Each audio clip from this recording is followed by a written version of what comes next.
পৃথিবীটা একটা অদ্ভুত, অদ্ভুত রকমের ভয়ংকর একটা জায়গা। যেখানে শরীরটা চায় বিশ্রাম, চোখ দুইটা চায় ঘুম, আর মাথা ভর্তি চিন্তাগুলা চায় টাকা।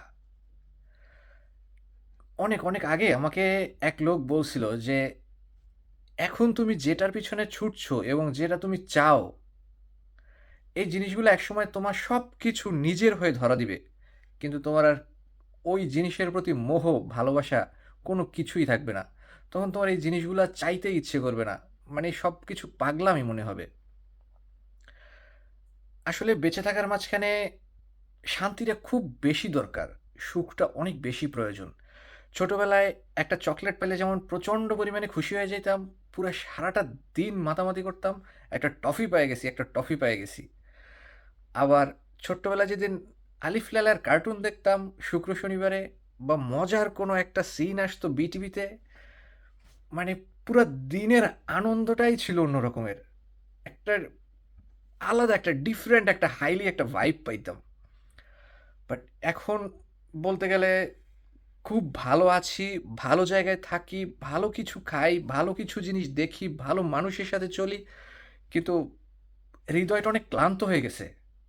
যে হৃদয়টা আগে অনেক স্বচ্ছ ছিল।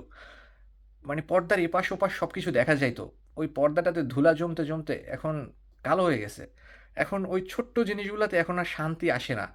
মনের মধ্যে ওই সুখটা কাজ করে না। যেটা ছোট্টবেলায় একটা চকোলেট পাইতে যেই পরিমাণে খুশি হয়ে যাইতাম, বর্তমান সময়ে দেখা যাচ্ছে যে অনেক মূল্যবান একটা দামি জিনিস পাইয়া গেলেও মানে ওই ফিলটা এখন আর আসে না। মনে হয় এরা তো টাকার মূল্যমানেই কেনাবেচা করা যায়। সো ভিডিওটা করার উদ্দেশ্য হচ্ছে আমাদের প্রত্যেকের উচিত আসলে ছোট্ট, ছোট্ট জিনিসে যেগুলোতে আসলে নিজের সুখ এবং আত্মিক একটা তৃপ্তি অনুভব করা যায়, ওই বিষয়গুলো আসলে ফাইন্ড আউট করা। আমরা দিন, দিন আসলে অনেক রোবটিক হয়ে যাচ্ছি। প্রত্যেকটা বিষয়ের মধ্যেই ওই যে ছোটবেলার যে স্বচ্ছতা ছিল না, হৃদয়ের সেই স্বচ্ছতা হারায় ফেলতেছি।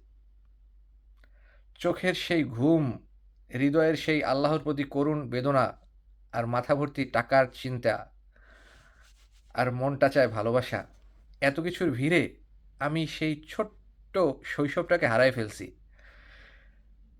সেই খুশিটা, সেই ছোটবেলার যে সেই তীব্র অনুভূতিটা আর আসে না।